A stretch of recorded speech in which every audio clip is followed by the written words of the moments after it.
Papaano po ang gamutan nitong pertussis na ito?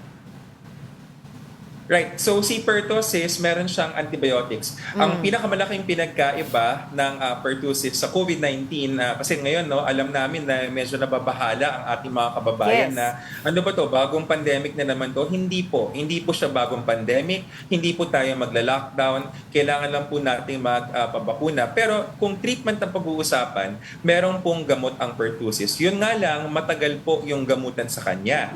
At sabi nga natin, di ba, an ounce of prevention is worth more than a pound of cure. Literal, kasi mas mura yung mag-ingat at magpabakuna kaysa yung hayaang nating mahawa tayo tapos mauospital, mapapagastos pa.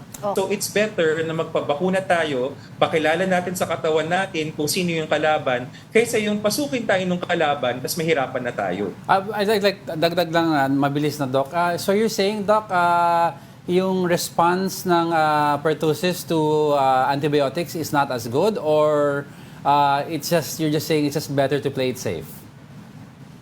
It takes longer. So the Oh. treatment for pertussis is longer than your usual How long, Doc? How pneumonia long, or Asek? usual cough.